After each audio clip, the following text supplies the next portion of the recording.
Olá! Hoje a gente vai conversar vai responder a pergunta: é possível ser produtiva com compaixão?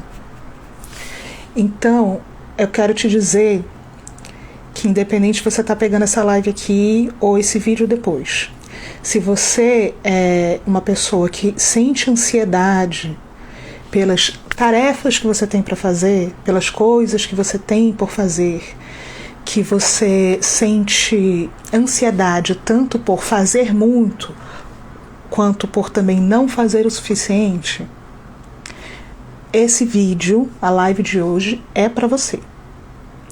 Se você, deixa aqui convidar a Mari, se você, por um acaso, conhece alguém assim, que fica ansiosa, fica ansioso pelas coisas que ainda tem para fazer, ou sente que tem metas que não consegue cumprir, isso causa ansiedade, convida essa pessoa agora para assistir essa live surpresinha ou esse vídeo.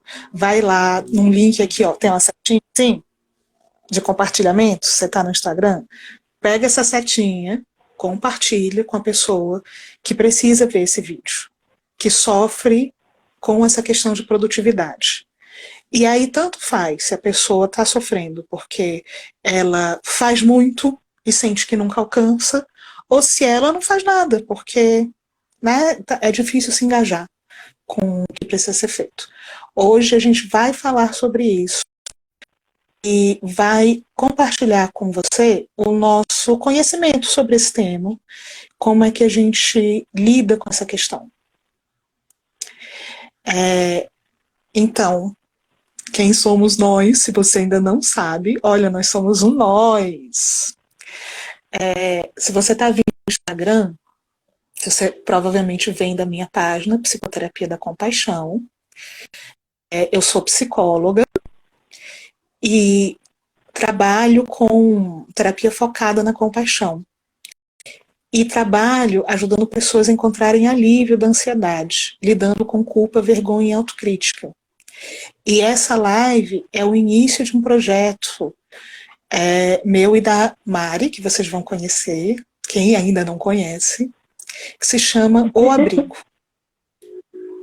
O Abrigo é a proposta desse lugar para a gente se sentir em casa na nossa própria humanidade. E aí eu quero falar aqui da live, esse tema dessa live é um tema que também nos trouxe, às vezes nos traz muito sofrimento. Essa semana mesmo eu escrevi um post sobre o descanso não cabe nas férias. No meu caso, eu vejo como eu vim de ciclos, né, da juventude até a vida mais madura, um pouco, né, do fazer menos, fazer mais, fazer menos, fazer muito, e de repente estar atolado em muitas coisas, e assim, entender, para mim, foi um processo muito grande, e a gente vai querer falar isso para vocês, que fazer muito não significa ser produtiva, não tem nada a ver com produtividade. E é isso, essa sou eu. Mari, quem é você? Olá, gente. Eu sou a Mariana, também sou psicóloga. Estou tendo aqui a alegria de estar junto da Nath nesse processo da construção do nosso espaço, da construção do abrigo. Um espaço que, na real, é nosso, né? A gente está dando esse passinho aí inicial, mas a ideia é ter esse espaço nosso, conjunto. E bom, né? Quem sou eu para falar de produtividade? Assim como a Nath, eu também já passei bons perrengues sobre esse tema de produtividade. Até hoje é um tema que me gera sofrimento, mas acredito que eu já encontrei algumas ferramentas e algumas estratégias para lidar melhor com isso sem tanto sofrimento, respeitando mais o meu momento, respeitando mais a minha saúde mental. Eu já fui aquela pessoa que queria fazer tudo. Queria pegar e dar o mundo para todo mundo. Saía me comprometendo, não fazia nada. Travava. Ou até saía fazendo, sabe? Várias coisas. Saía, né? e vambora. Mas várias coisas não. Isso me gerava muito sofrimento.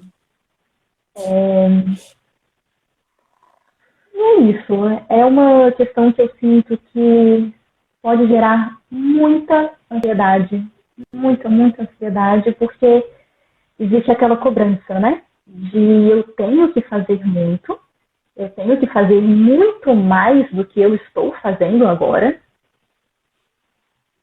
Só que esse movimento de querer fazer sempre mais, que nem a Nath já falou, não necessariamente é produtividade, não necessariamente significa, né? Estamos sendo produtivos. E ainda tem esse potencial de gerar ansiedade, de gerar autocobrança. E é por isso que estamos aqui, para falar sobre isso hoje, né, Nath? Amiga. E aí, novamente, fica aqui a dica. Compartilha. Quem está chegando agora, eu não coloquei o assunto aqui. Então, recapitulando, a gente está falando de produtividade e compaixão. É possível ser produtiva com compaixão? Não é possível ser produtiva com compaixão? É impossível ser produtiva e ponto? Ah, você sofre de ansiedade com esse tema, das coisas que tem para fazer? Vem assistir ou compartilhe com quem está passando por isso. Tá? Que é assim, acho que 100% das pessoas que eu conheço. Só todo mundo. Um tema muito frequente no consultório, né, Mari? Nossa, muito. Qual a situação que a gente tem hoje, né, que a gente quer trazer para vocês? Por que a gente traz esse tema da produtividade? Eu gosto muito de falar na minha página sobre a questão do que a gente chama de sociedade do cansaço. E na sociedade do cansaço, a gente tem esse impulso do fazer, né? Um fazer que nunca está pronto, que nunca termina. E esse impulso, ele começa a vir de dentro para fora. Então, vê aí se você se identifica com essa situação.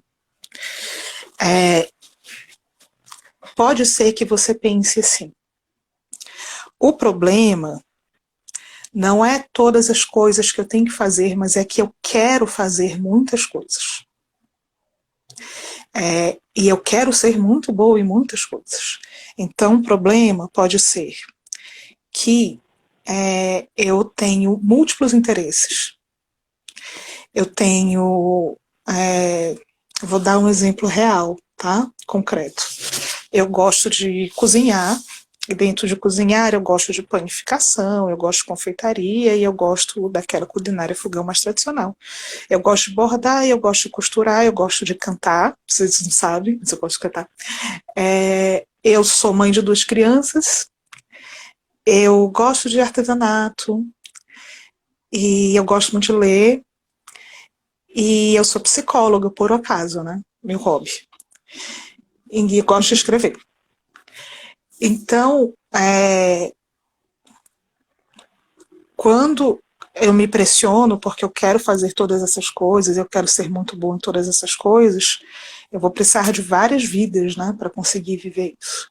Então pode ser que a questão passe também por aí, pela ideia de que eu preciso produzir muito nas diferentes áreas da minha vida. Ou pode ser que a questão passe por eu preciso produzir com excelência em algumas áreas específicas. Como, por exemplo, o trabalho. Essa é uma questão que eu recebo muito no consultório, inclusive. Como as nossas metas de trabalho, seja o trabalho de autônoma, de empreendedora, ou um trabalho, né, de vínculo de CLT, de serviço público, como as metas de trabalho ocupam grande parte do meu tempo de vida, e como elas me provocam muita ansiedade. E tem essa questão muito forte, né, que a gente aprendeu, inclusive, que a gente precisa primeiro trabalhar para depois descansar, primeiro trabalhar para depois se divertir, primeiro termina o trabalho para depois viver. Só que o trabalho, gente, é uma coisa que não termina. Um projeto termina, mas o trabalho não termina. Então, se você... pode ser que, no seu caso, seja sentir um pouco de ansiedade em relação a isso também. As metas que você tem para concluir, e um limite que nunca vem de fora, tá? Porque nenhum empregador, seja patrão mais bonzinho do mundo, nem quando é você mesmo, é o seu empregador. Fala para você assim, já chega de produzir, tá? Você pode descansar agora. Né? Você já fez o suficiente. Isso não vai vir de fora. Então, pode ser que essa seja a sua situação. E, seja qual for dessas situações, eu imagino que se você está aqui com a gente é porque isso te gera algum nível de sofrimento, de angústia e de ansiedade. Aí eu vou contar uma coisinha só, que é assim, a Mari é minha, assim, braço direito, esquerdo no consultório também, tá? Me ajuda demais. E ela vive me ouvindo falar mal da produtividade, né? Aí eu vou falar assim, a produtividade tóxica. Né? Tipo, não, a gente não precisa ser mais produtiva, não sei o quê. Aí uma vez ela chegou pra mim e falou assim, amiga, Nath, sabe o que que é? Eu sinto uma vontade de trabalhar com as pessoas de produtividade, eu sinto que eu posso ajudar e quase como assim pedindo desculpas. Aí eu falei, nossa, maravilhoso, a gente precisa de pessoas que consigam trabalhar com esse tema de uma forma compassiva, né? A gente precisa mesmo que esse tema não é assim jogar isso para debaixo do tapete. Né? E compaixão não é assim, não vou fazer nada.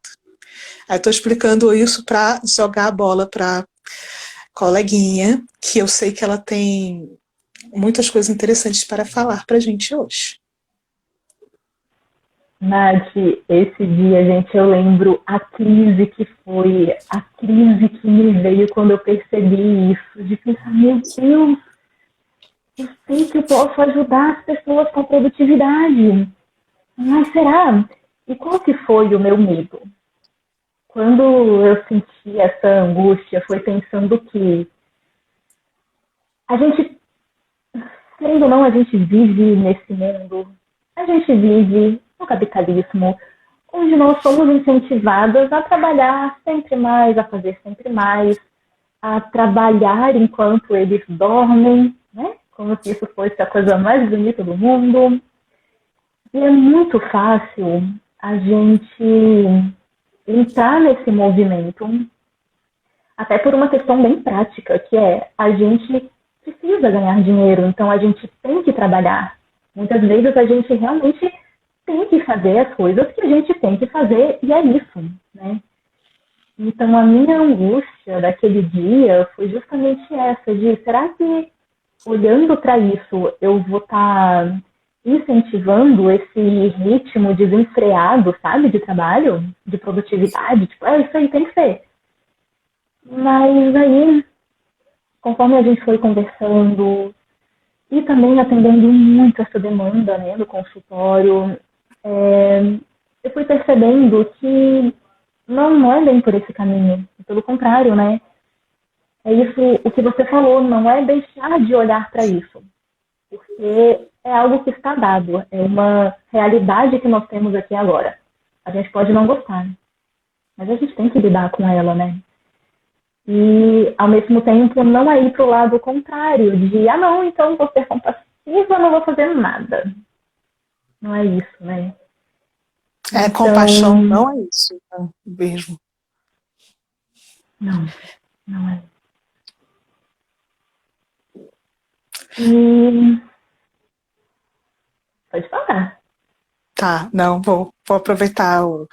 Porque isso é uma coisa que muita gente, quando começa a pensar sobre a compaixão, vai um pouco por esse caminho. Igual a gente que começa a falar sobre alimentação sem dieta.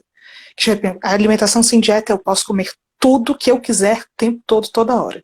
E compaixão eu só vou fazer o que eu quiser e eu só vou ser gentil. Mas isso não é compassivo. Porque assim, você ter baratas na sua casa porque você não lava a louça, nem um dia mais que você tem preguiça, não é compassivo com você. Você ficar sem emprego porque você não consegue mais cumprir nenhuma meta não é compassivo com você. Então, a compaixão, ela não é só essa gentileza e ela nunca é essa permissividade. Tipo, ai, pronto, nada importa. A compaixão, ela é um cuidado com você. Ela precisa de coragem. Coragem, inclusive, para fazer como eu hoje, quando o despertador tocou, eu vou levantar nesse horário porque eu quero poder fazer a minha caminhada depois de deixar as crianças na escola e não simplesmente atender direto, porque isso é compassivo comigo. Porque isso é importante para mim, para minha saúde mental, para o meu corpo. Como achar esse equilíbrio? Claro, eu amei essa pergunta. Eu amo, amo. E acho que esse é muito o ponto, né, da gente estar aqui. Ver se faz sentido aí com a Clá, a Nath, quem mais estiver aqui também. Mandem comentários, adoro comentários. Claro, o que eu fico pensando? A Dai colocou aqui, ó. Ela colocou, esse cara sou eu. Eu acho que, eu não sei qual cara. Caramba, essa mina sou eu. É porque eu pensei na música do Roberto Carlos, esse cara sou eu.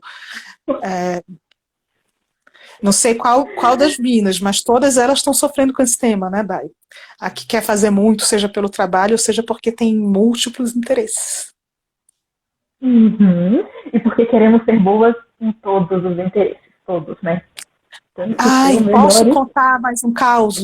Vou contar rapidinho. Venha. Ser boa em muitas coisas. Gente, a gente destrói os nossos hobbies. Vocês já passaram por isso? Eu amava, sei lá, uma pessoa que já me deu um exemplo aqui, fazer karatê, mas acabou porque eu tive que virar a melhor karateca do mundo. Eu amava tocar violão, mas acabou o amor pelo violão. Eu tive isso com cantar uma época. Virou uma performance, e aí eu falei assim, não, acabou, não tem mais, isso não tem prazer nisso. Eu não estou fazendo, pode ser que eu fique muito boa, ok, por prazer de ver a minha voz e tal, mas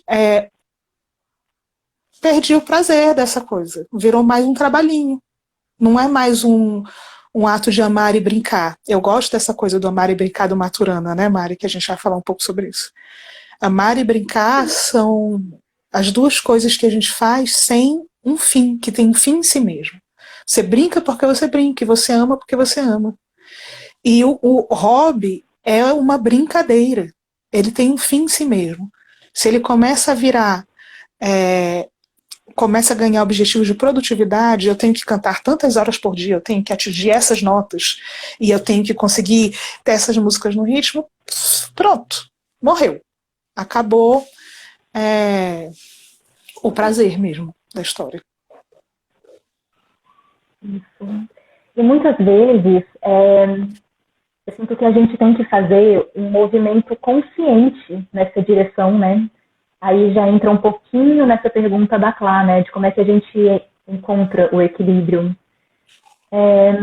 Eu mesma tive que fazer um compromisso comigo mesma, porque que nem você, acho que nem a Dai também, né?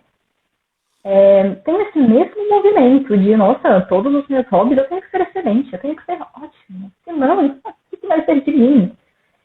E por eu saber que eu tenho essa tendência, depois que eu comecei a fazer escalada, eu tive que fazer esse compromisso comigo mesma de isso aqui vai ser só meu hobby.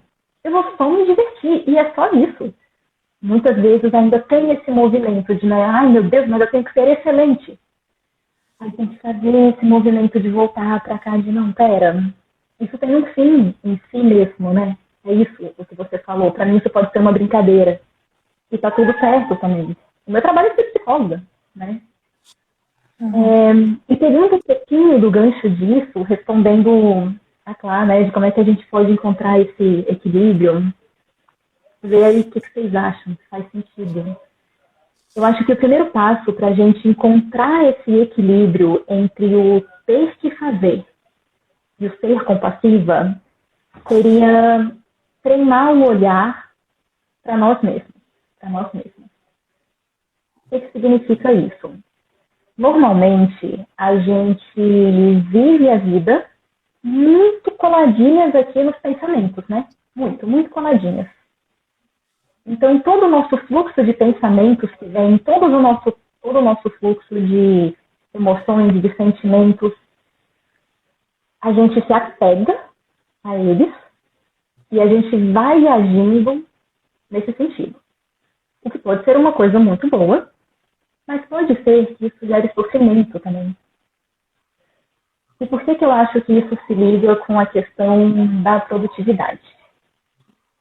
Porque é muito normal que a gente faça isso, né? Que a gente pense, não, mas eu tenho que fazer isso porque eu preciso alcançar as minhas metas. E isso por si só é maravilhoso. Mas quando a gente passa por cima dos nossos estados de humor, é aí que eu acho, não só dos nossos estados de humor, né? Mas quando a gente passa por cima de nós mesmas para atingir isso, é que eu acho que está o problema. Entende? Ao mesmo tempo, treinando esse olhar para as nossas experiências internas como um fluxo natural, ou seja, os meus pensamentos eles estão vindo aqui porque eu sou um ser humano. Eu tenho um fluxo de pensamentos que acontece toda hora. Eu acho que ter esse distanciamento pode fazer com que a gente lide melhor com as coisas no sentido de, eu não estou reagindo, eu estou agindo de forma consciente. Está fazendo sentido até aqui? Eu me embolei.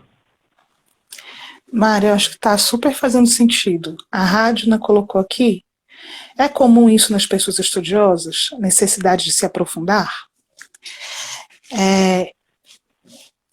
Eu acho, Radna, assim, que passa por essa questão do para quê, né? Que tem muito a ver com isso que a Mari está trazendo, de se descolar um pouco dos pensamentos. E eu super me identifico com essa coisa do estudiosa que fica obcecada, né, por um tema. Mas conversamos muito sobre isso, né, amiga? Mas é assim, o pra quê e isso tá fazendo sentido, isso tá me dando prazer, porque às vezes o estudar, vou falar uma coisa polêmica, tá? O estudar pode ser uma brincadeira. Se for assim, o estudar é um fim em si mesmo. E é gostoso, e você pode passar quais são os pré-requisitos da brincadeira. Pensando no Stephen Covey e no Stuart Brown, que é o psicólogo que trabalha com isso. A brincadeira ela tem que ter um fim em si mesmo, ela é prazerosa, você pode perder a noção do tempo fazendo. Então, 3, né? Nós nos encontramos à toa. Então, pode ser também uma brincadeira, sabe? Ela é nesse sentido. E ela pode deixar de ser e pode ser um trabalho. E ok. E é uma outra categoria. Eu tô aqui, eu tô na academia, eu tô, enfim. Tá? Mas tem até aquele documentário Tarja Branca, sobre a brincadeira que eu recomendo. Alguém me recomendou na página, eu achei muito legal. E tem alguns escritores que eles falam que a brincadeira deles era ler. Porque eles não brincavam por motivos diversos fora, né? Eu também, minha brincadeira na infância era ler. Então, eu estou brincando muitas vezes quando eu estou estudando. Eu estou assim, no meu elemento, ai, que lindo. Na academia de ginástica, não. Então, não sei se fez sentido que eu disse, sim.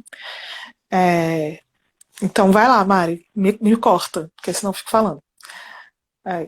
Radna, complementando só e reforçando também isso que a Nath falou do pra quê.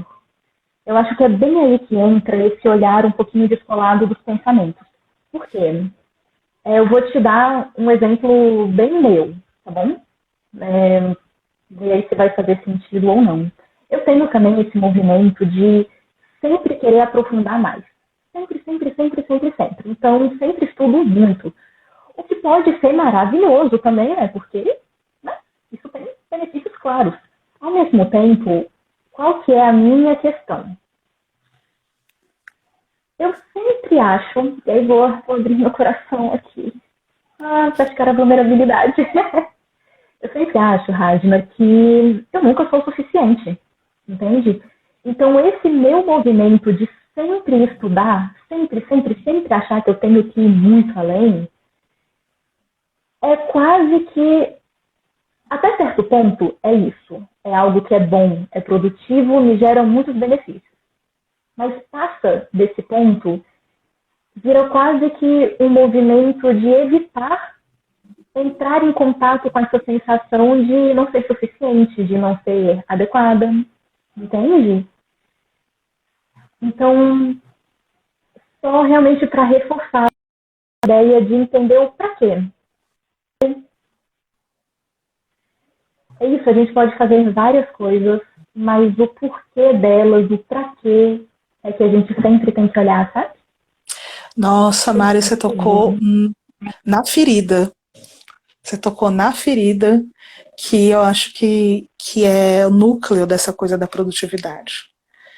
Que é a gente nunca se sentir o suficiente.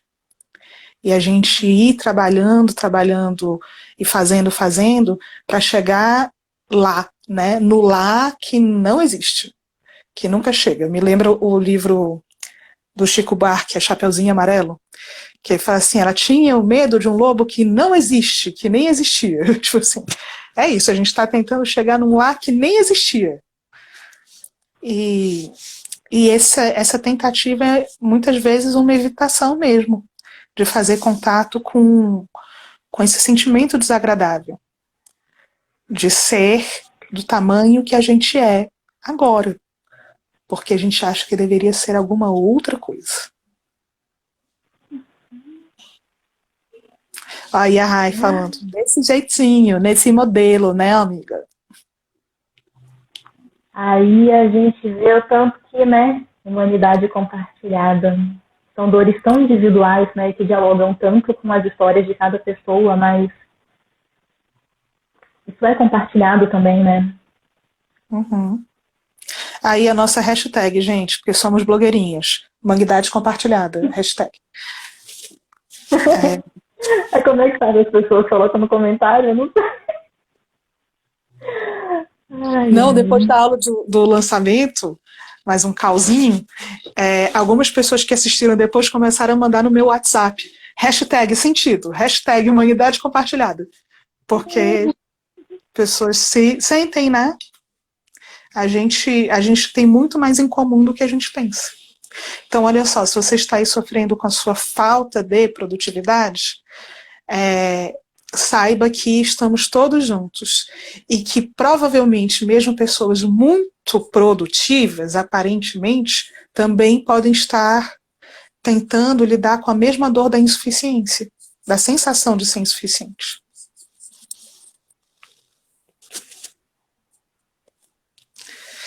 Mas tem uma autora que eu gosto muito, a Susan David, que ela fala em inglês que é o grit, que é tipo assim, a insistência e a desistência. Que é assim, aprender a insistir e a desistir. A gente tem um fortalecimento da insistência muito grande. Nunca desista. Você vai chegar lá. Se você nunca desistir dos seus sonhos. E aí também não é assim, a compaixão não é, então desista, tá? Desista de tudo. Não importa. Abre os olhos, fica na cama. Se você quer ficar na cama, e pronto, acabou. Tá? Tem um caminho do meio, que é isso que a Clá falou, né? Como a gente acha esse equilíbrio? E acho que a Mari tem até umas orientações, não sei. Uma coisa, as tarefas de casa também. Não sei se já chegou essa hora. Eu sair e eu volto rapidinho porque deu ruim aqui no meu microfone, tá? Você segura aí. Eu tô ouvindo. Claro. Tá. A tecnologia. Então, eu vou falar da Susan David. Susan David, ela tem um livro traduzido para o português que é Agilidade Emocional. E ela fala muito dessa tensão, desse equilíbrio entre a insistência, que é o grit, que é assim, eu faço, que é muito aquela, nunca desista dos seus sonhos, nunca desista dos seus projetos, se você insistir, você vai chegar lá. E a desistência é o não vou fazer, né? E a insistência, quando é a vez da desistência, deixa eu acertar a Mari aqui, ela é desastrosa, né? Porque assim, você pode passar a vida insistindo numa coisa que nunca vai te trazer um resultado, ou que você vai se quebrar toda pelo caminho. Então é entender também quando largar. Não é só entender o que e quando pegar, mas entender o que e quando largar. Pronto, a Mari chegou. Aproveitei para dar palavras de sabedoria da Susan David. Nossa, amiga, eu queria ter escutado a fala, mas o fone, ele deu uma bagunçadinha aqui. Eu ouvi. Essa tecnologia, né? Tá vendo? Até a tecnologia quebra. Até a tecnologia falha na hora da live. Quem é a gente na fila do pão que acha que vai ser invencível? Gente. Você começou a falar sobre algumas alternativas. Perdi nesse finalzinho. Não, que talvez, eu fiquei pensando, não sei se já está nessa hora que você tem algumas alternativas para casa ou se eu atropelei o movimento das coisas, que pode ser também. E aí se eu atropelei, desculpa. A gente vai, a gente vem, não tem atropelo aqui não, tá tudo certo.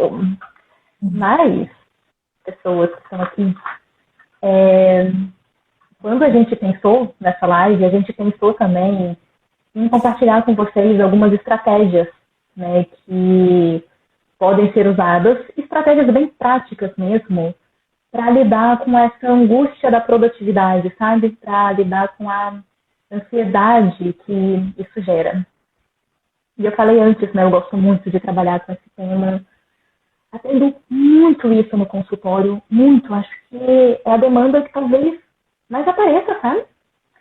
Então, eu vou falando aqui algumas estratégias e aí vocês vão me falando se está fazendo sentido, se não está, tá? Jogue pergunta aí. Quero conversar com vocês.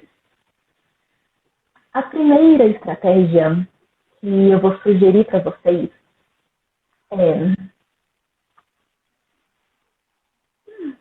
são várias, mas eu gosto muito e vou voltar de novo para esse assunto de treinar esse olhar para você.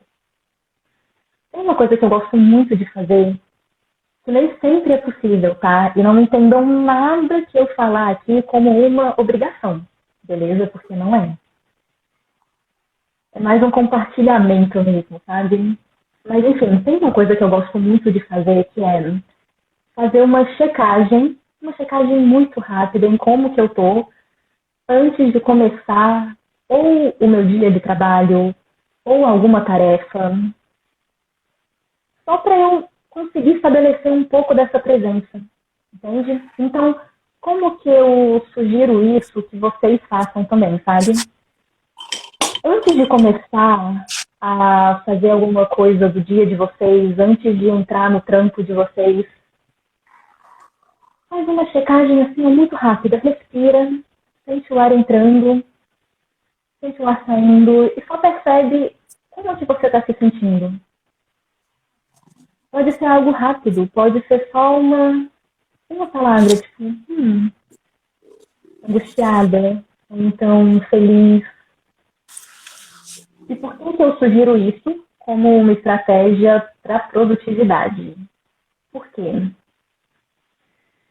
Saber como que vocês estão pode ser muito importante para saber como que vocês vão fazer as tarefas de vocês ao longo do dia. Entende? E aí entra uma coisa também ó, que é chave. Percebendo como que vocês estão, vocês começam a abrir espaço também para perceber O que vocês estão precisando nesse momento? Lembra aquilo que a Nath falou, que compaixão não é só deixar de fazer as coisas, também não é se atropelar. O exemplo dela foi ótimo de o despertador tocou e eu vou acordar porque eu quero caminhar antes de atender. Imagino que tenha rolado um sono também, né? Então, percebendo o que está rolando aqui dentro, sem julgamento, mesmo sabendo que isso é difícil, mas sempre a gente consegue. Pode te dar esse guia, sabe? Como se fosse ligar o GPS e falar, hoje eu preciso ir mais por esse caminho, hoje eu preciso ir mais pelo outro. Entende? Então, esse é o primeiro passo que eu sugiro para que a gente consiga pensar em uma produtividade compassiva. Outra coisa também que eu sugiro muito de coração é ter aquela mentalidade de quebrar as coisas em mini tarefas. E aí essa é a dica mais prática daqui, tá? Tentando explicar melhor, é o seguinte. Imagina que vocês têm aquela tarefa que vocês têm que fazer. Se vocês forem que nem eu, que nem a Nath, porque eu sei que a Nath também faz isso, a gente tende a pensar em algo grande como sendo só uma coisa. Então, digamos, eu tenho que preparar o encontro da nossa imersão de sábado. Se eu vejo isso como sendo uma coisa só, tem uma chance enorme de eu dar uma pirada, porque não é só uma coisa, são várias mini tarefinhas que vão me levando até chegar a esse movimento de, completei, entende? Então, para isso, a forma que funciona muito para mim, aqui ó, papel e caneta. E vai escrevendo tudo. E ver dentro dessas pequenas tarefas o que você dá conta de fazer no dia de hoje. Dentro desse seu estado de humor. Dentro do que você precisa se dar. E dentro do que você precisa fazer. Tá fazendo sentido até aqui? Sim.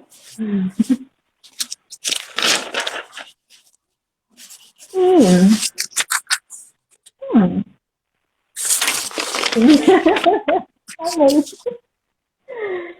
E, bom, diante disso, né? Ai, meu Deus do céu. Deu um branco. Fui tentar ler o negócio que você escreveu, me deu um branco, Nath. Ô, amiga, desculpa. Não, foi ótimo. A gente tinha... Você tinha me falado antes da live sobre também deixar de fazer. Não sei se é isso. Você tá... Isso. Gente, esse deixar de fazer também é muito importante. Treinar este musculinho, se é que pode falar assim, do deixar de fazer. E aí eu quero fazer um convite aqui para vocês. Seguinte, vocês que estão aqui agora, quem vai assistir a gente depois também, quero fazer um convite. Amanhã, ou depois, mas algum dia entre essa semana e a próxima, quero muito convidar vocês a escolherem uma coisa que vocês têm que fazer e quebrá-la em pedacinhos. Tá? Então, pega uma tarefa maior e vê quais são os passos que vocês têm que fazer até chegar nessa meta, nessa coisa, digamos assim. E observa como que vocês se sentem. Eu acho que o mais importante disso tudo é a observação, para ver se as dicas funcionam, se não funcionam, para ver se isso gera algum benefício, tá? E, então essa, diz, Nath. Você pode trazer um exemplo pra gente, Mari? Tipo assim, fazer o jantar, ou não sei, né? Como é que você quebra uma tarefa em pequenos pedacinhos? Tá, um exemplo aqui. Eu preciso limpar a varanda, porque as minhas gatas, elas decidiram que agora elas dormem dentro dos vasos de planta. E aí, claramente, a varanda tá cheia de terra. E elas fizeram a casa inteira. É uma alegria. Para eu fazer isso, que é algo simples, né, de limpar a varanda, o que eu tenho que fazer? No meu caso, eu tenho que organizar as minhas tarefas e os meus horários para liberar um espaço para mim no sábado. Para isso, eu provavelmente vou ter que fazer o meu almoço um pouquinho mais cedo, ou talvez até mesmo na sexta-feira de noite. Tá? Vou ter que subir com os baldes para cá, vou ter que subir com a vassoura, vou ter que separar essas várias coisinhas. Entende? Uhum. E aí, quando eu penso nessas coisas que eu tenho que fazer, tem uma chance um pouco maior de eu ficar mais tranquila ao longo do processo e não entrar naquele movimento de meu Deus, mas é sábado de tarde, eu já tinha que estar com o almoço pronto, sabe? De entrar naquele ciclo de ansiedade, de me cobrar, pegar o chicotinho e, meu Deus, eu não fiz isso. Deu pra entender? Entendi. Esse é o convite número 1. Tá. Não, perfeito, entendi, super. Então, esse daí é o convite número 1. Pega algo que vocês têm que fazer, algo que está gerando ansiedade, talvez, e ver como que vocês conseguem quebrar em pedacinhos. Tá? Como que vocês conseguem quebrar em pecinhas mais manejáveis. Beleza?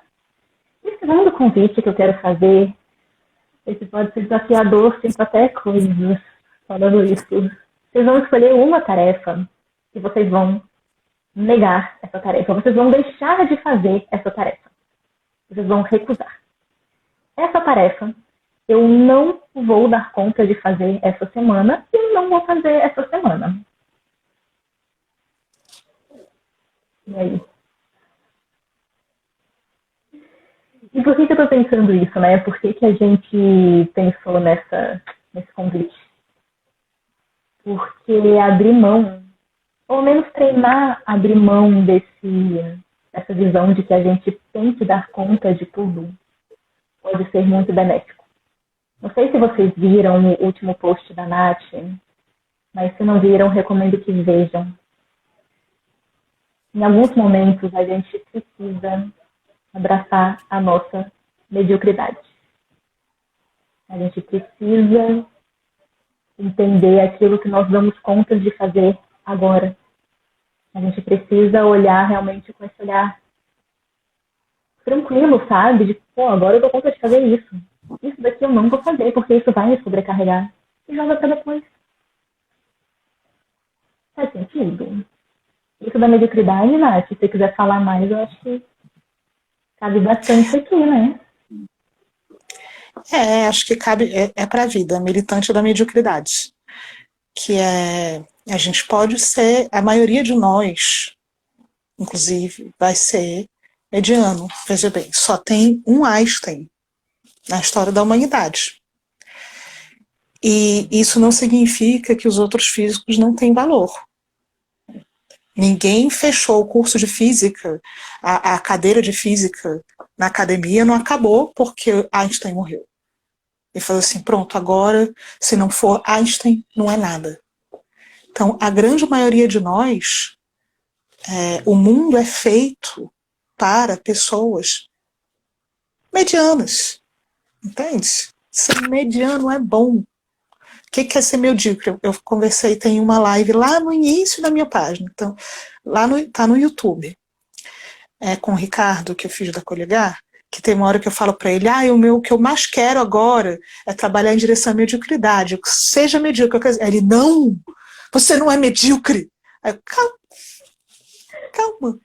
Ser medíocre é um alívio, porque o mundo é isso, sabe? A gente não está em cima olhando para baixo, nem embaixo olhando para cima. A gente está aqui em relações horizontais. Então a gente não precisa ser super boa no que a gente faz, nem ser super produtiva. A gente, sinceramente, eu juro, e eu falo isso para os meus clientes, eu falo, você não precisa ser nem boa no que você faz. Nem boa. Só precisa fazer. E às vezes o bom é um processo que vem com o tempo. Assim, então, a gente não precisa almejar nome na história. Isso não tem valor prático na nossa vida, inclusive. Né?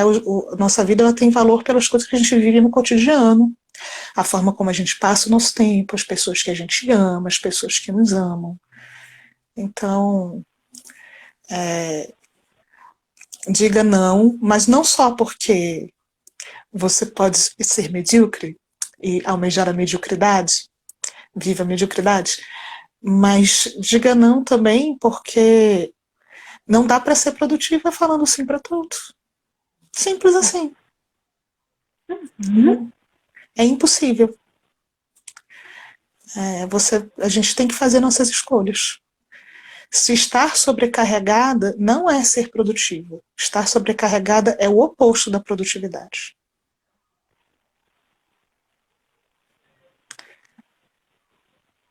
E essa sobrecarga a gente já vive de tantas formas, né? Quem é mãe, então, gente? As mães que estão aqui, você. Uhum. Vamos quebrar em pequenas partes, porque eu acho que exemplos são muito didáticos. Vamos quebrar em pequenas partes, cuidar das crianças no período da tarde. Tá? Cuidar das crianças no período da tarde tem várias macro-tarefas, inclusive, que podem ser quebradas em pequenas partes. Vou dar um exemplo aqui para as mães. Então, eu tenho que dar banho nas crianças, dar lanche para as crianças,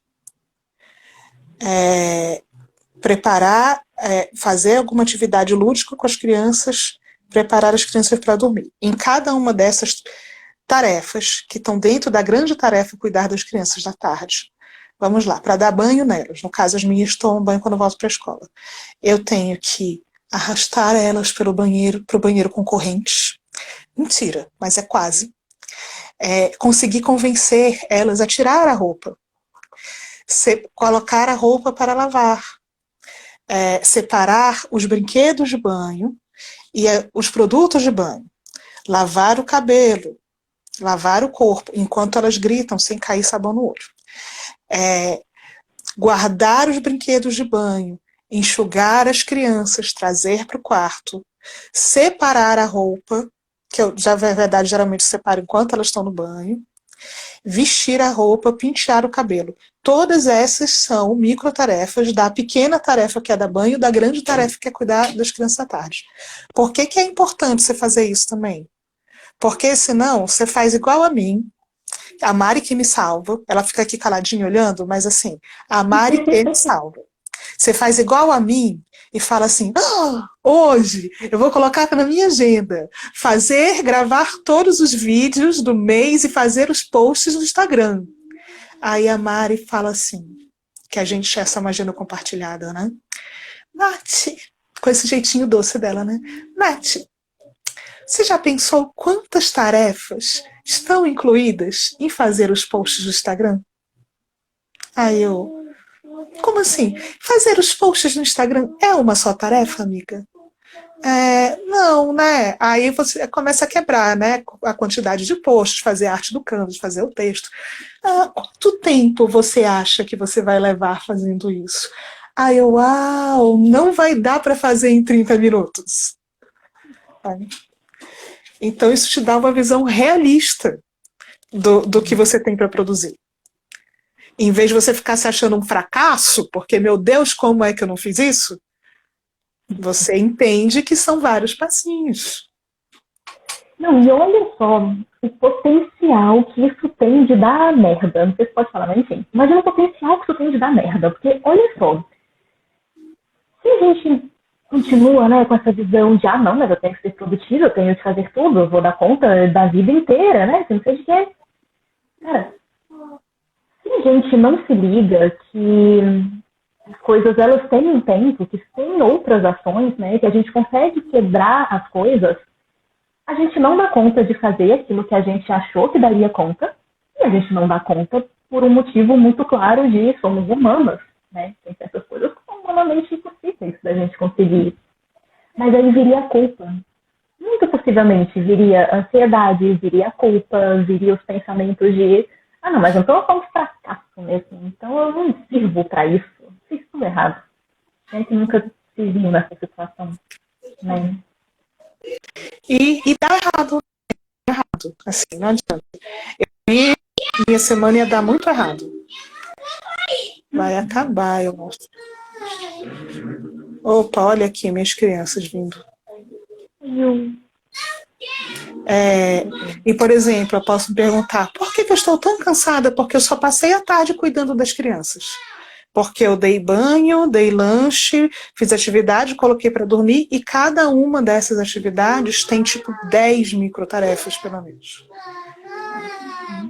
Ó, aqui estão ouvindo, mamãe, amiga, acho que a gente pode tá chegando no horário de finalizar mesmo a nossa live, que já são 8 horas. Vamos. Já Passou vou, muito rápido. amorzinho! Tá, mas a grande verdade é que todo mundo quer ser bom. O negócio é que nem todo mundo consegue. Eu quero Problematiza. Problematiza que eu vou abrir a porta. Vai. Aí eu vou falar aqui rapidinho, mas claro, e se a gente parasse, e se a gente parar um pouquinho e se questionar, mas o que é ser bom? O que é ser bom dentro do seu contexto? Tá? O que é ser bom dentro do meu contexto? Entende? Porque eu acho que várias vezes a gente, e isso eu super me incluo também, a gente coloca um patamar de bom. Se você entrou num tranque. Porque eu tô falando. Então, às vezes eu acho que a gente cai muito nisso, sabe? A gente coloca esse patamar de isso daqui é bom. Mas o que seria um bom para mim? O que é um bom para você? Percebe?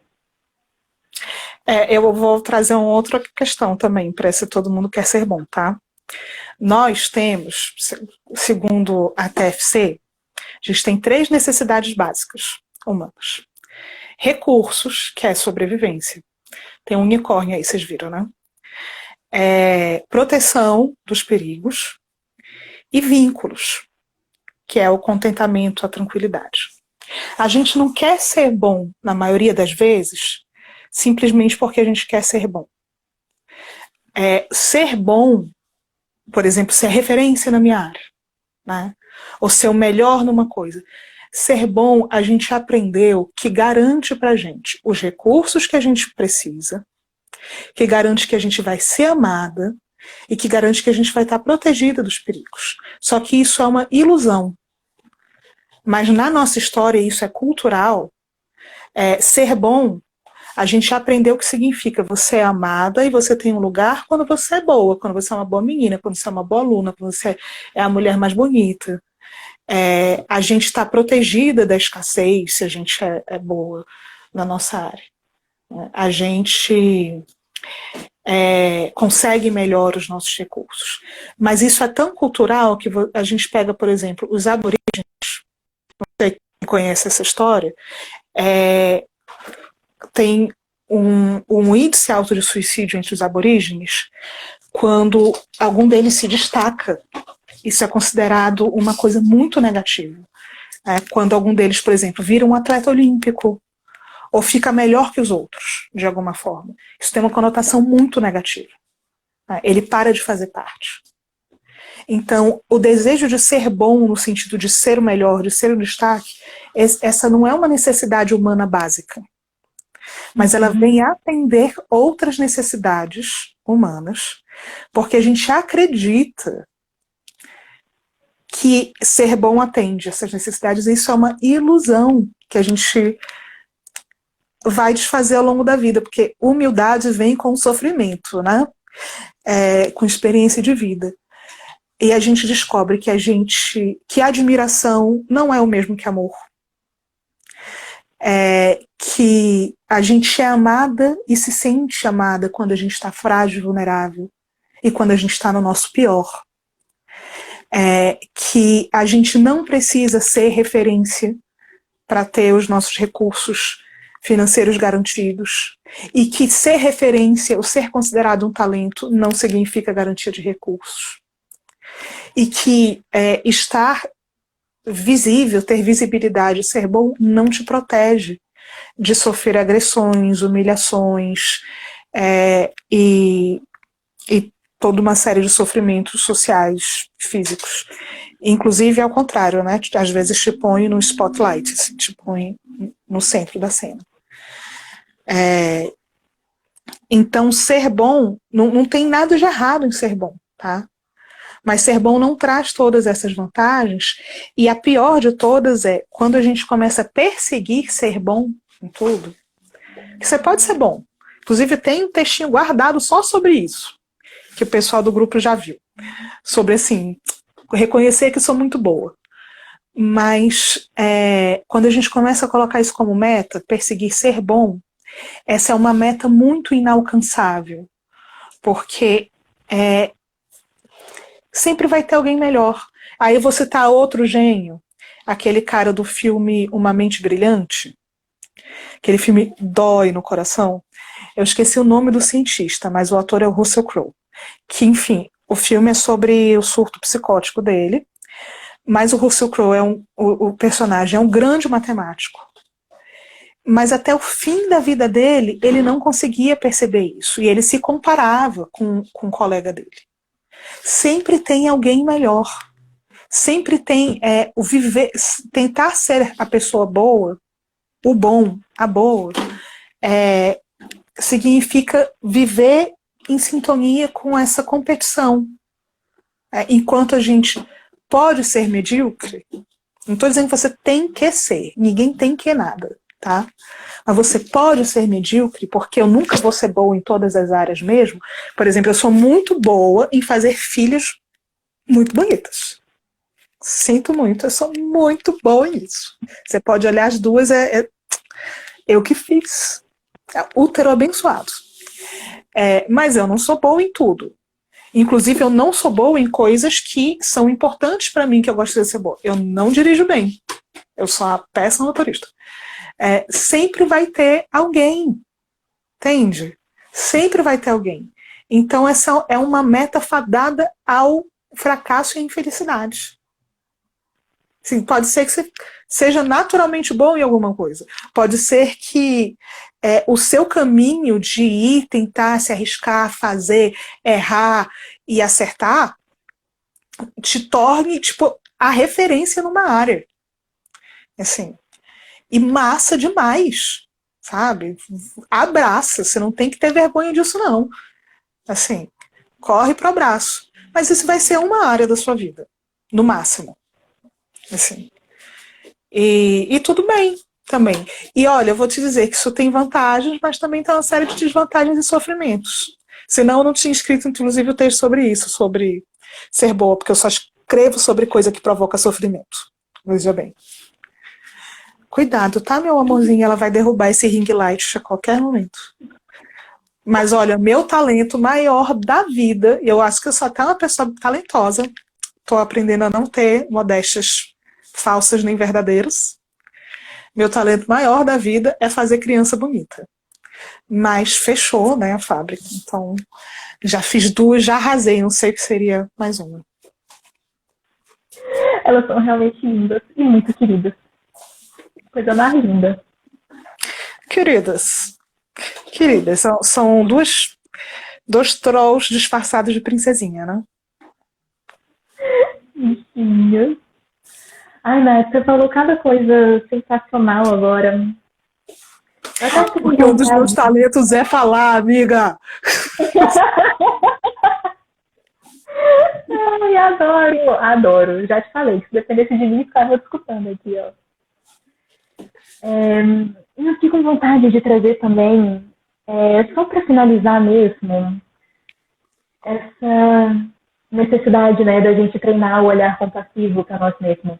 Porque abrir mão do fato, aliás, entender que a gente não precisa ser boas em tudo, que a gente não precisa, que a gente não vai conseguir, isso é dolorido.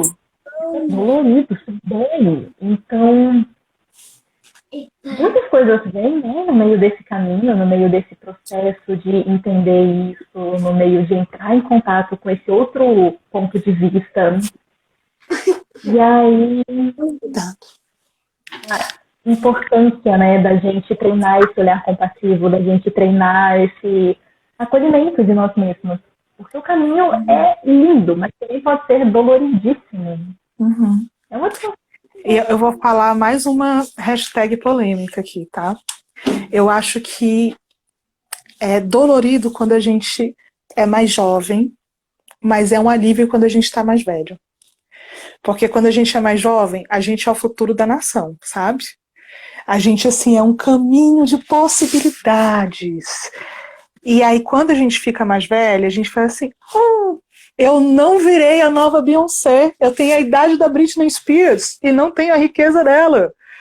Entende? E aí, tipo assim, ufa, eu não preciso ser isso. É isso de que a humildade é um caminho que vem com sofrimento e experiência de vida. Não tem como você viver algumas décadas sem colocar os joelhinhos no chão, sabe? Sem a vida te deixar de joelhos em alguns momentos. E você vê que você não era a pessoa que você pensou que você era, que você não era tão capaz, maravilhosa, inteligente, com um futuro brilhante. Então, tem a partir de uma certa fase da vida, cuidado com isso aí, ó. Bom, eu fui gravar chadinho. A partir de certa fase, eu sinto que é mais alívio, sabe? Tipo assim, cara, relaxa com isso. Você já sabe, já não deu certo, sabe? Já não deu certo. A gente tá aqui, eu sei, sabe? Eu sei porque eu sou de você. A gente tá aqui, já se fudeu. Então, assim, vamos relaxar na merda que tá quentinha. Exato.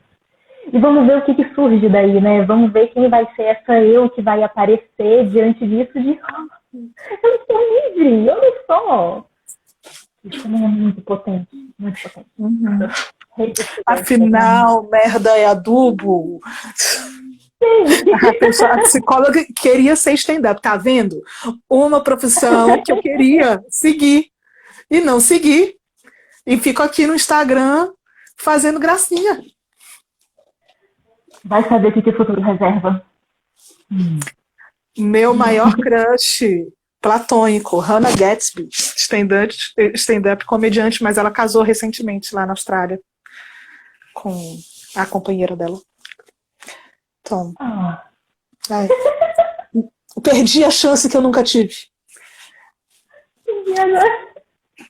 Você não estava entendendo, ele tinha alguém, né? Eu adoro a Mari porque ela ri das piadas, ela reage, mesmo quando não entende, né, amiga? Várias vezes a gente já conversando, ela faz assim, puxa, é mesmo, aí depois ela, tá, agora que eu entendi. Mas ela não quer me deixar no vácuo. Nos grupos que a gente participa, eu falo umas coisas assim, que eu sou falante, aí cri, ninguém responde, aí vai lá a Mari, eu não vou deixar a Natália no vácuo, eu tô com ela. Amiga que é amiga é isso aí. Apoio a gente tem aqui.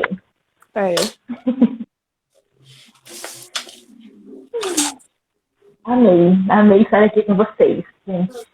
Também, amiga, adorei.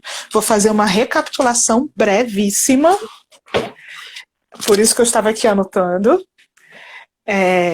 Então, o que aprendemos na live de hoje? Sociedade do cansaço significa a pressão começa a vir, significa várias coisas, né? Vamos lá, não me processem, que eu vou ultra simplificar. A pressão, ela vem de dentro para fora, né? Então você começa a se pressionar para fazer as coisas. Não acaba com o meu cabelo. O trabalho nunca termina, tá? Então, trabalho é uma coisa que não termina, não tenha isso como meta na sua vida. E ser compassiva com você não é produzir tudo, ou não é produzir tudo e nem não produzir nada. Mas é saber dizer sim e não para o que tem sentido. Dicas práticas da tia Mari. Na verdade, sobrinha Mari, se a gente for comparar as idades, porque olha só, gatinha. Uma coisa importante. Produtividade não é trabalhar muito. Tem nada a ver uma coisa com outra. Dicas práticas para você ser uma pessoa produtiva com compaixão. A primeira é autochecagem. Olhar para aqui agora, como é que você está, o que está presente. Isso é muito importante para a vida toda. Se você esquecer tudo dessa live, fica com essa parte, porque isso você vai poder usar em várias coisas da sua vida. A segunda é: pegue as tarefas e quebre em pequenos pedacinhos. Anote isso aí, reveja essa live e aprenda a fazer isso. Isso é, tipo assim, muda o jogo. A terceira é: diga não para as coisas. Diga não para você mesmo. Entendeu? Diga não para a sua lista de tarefas. Separe o que você não vai fazer. São as 3 principais dicas práticas. Convidamos vocês, se você chegou agora, vai rever esse vídeo. Se você está vendo o vídeo, yay! Comenta aqui depois. Se você quer saber mais sobre compaixão, humanidade, a secretária, né, Isa, ela é ótima, eu que fiz. É uma secretária unicórnio, Isa. É super especial. Saiu dessa fábrica. Se você quer saber mais sobre esse tema, se você se interessa sobre uma vida mais compassiva com você mesma, principalmente, segue as nossas páginas. Psicoterapia da Compaixão é a minha. Rota Simples.psicoterapia, que é a da Mari. Toda quinta-feira, 17 horas, estamos aqui com o projeto O Abrigo, para você sentir na nossa casa. E aí, contando para vocês, o abrigo foi inspirado na frase "We live in the shelter of each other". Esquece o meu sotaque. Quer dizer, nós vivemos no abrigo uns dos outros. Nós vivemos na morada uns dos outros. Então, o projeto O Abrigo é aqui a nossa casa, a casa da nossa humanidade, para a gente se sentir pertencente a nós mesmos. E é isso. Obrigada, galera. Voltem aqui e contem pra gente como é que foram essas experiências. A gente quer saber de verdade, a gente gosta muito de saber essas coisas. Mantenha contato com a gente. A gente responde. A gente responde comentário. A gente responde DM. A gente troca zap. A gente fica amiga da galera. A gente gosta de quem gosta da gente. A gente fica feliz. A gente comemora. Amiga, recebi uma DM. A gente quer, galera. Beleza, gente? E querendo se aprofundar em produtividade compassiva, busca essa moça aqui. Busca essa mulher bonita, que ela é o caminho. Prometo trabalhar a minha produtividade compassiva para estar aqui, fazendo conteúdos de produtividade compassiva. É isso, gente. Um beijo grande. Vem dar beijo também, Ralinha. Obrigada, viu? Tchau.